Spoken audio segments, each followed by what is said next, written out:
Dr. Bill Crawford here, psychologist, speaker, author of 4 books, host of 2 PBS specials. Here today to give you another tip on how to help you bring more clarity, confidence, creativity into everything you do. Today I want to talk about the difference between trusting what we feel and what we know.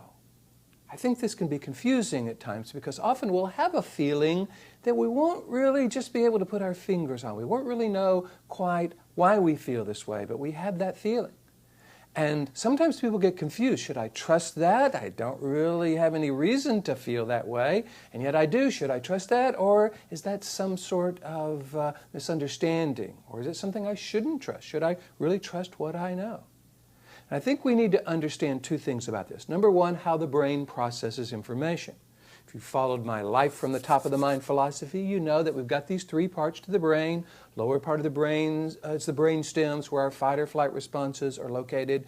Middle part of the brain is the limbic system. That's the part of the brain that is the interpreter or the scanner, the processor, the router.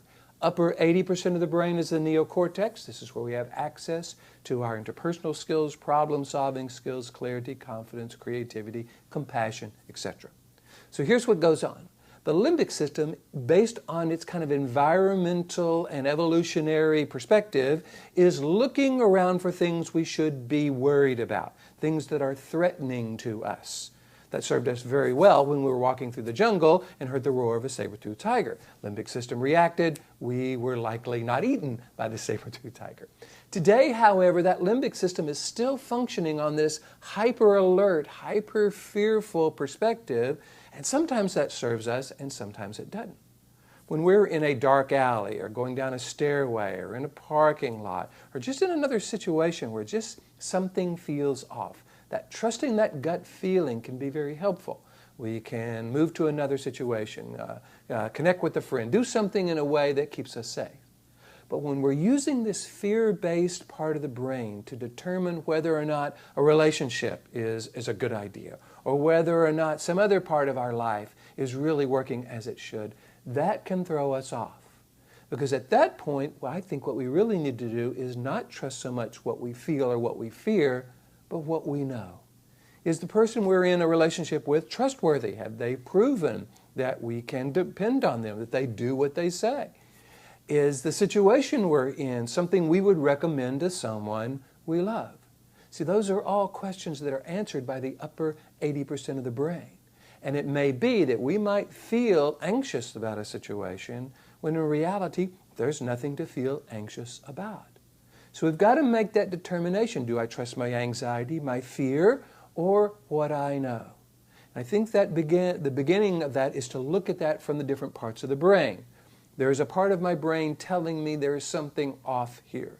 Is that good information? Or is that this old evolutionary part of me just kind of worrying and fearing about everything, almost using fear to keep me safe in situations when I'm really not in any danger? When that happens, we get thrown to that lower 20% of the brain. We kind of walk around like this, not trusting anything or anyone, and often not even trusting ourselves. Because we've got this inner struggle going on where we know this, but we feel this, and we don't know which one to trust.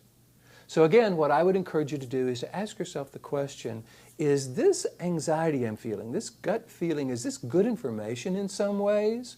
Or is this old part of the brain just producing a fear-based response when there is nothing to fear? And one of the ways of doing that is looking for what do we know? What do we know about this situation, this person, this job, this perspective?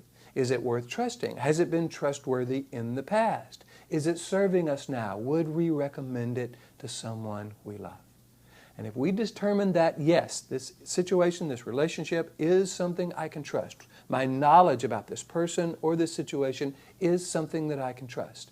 Then we've got to actively choose to disempower this fear-based response. It's going to come up because we can't keep it from coming up.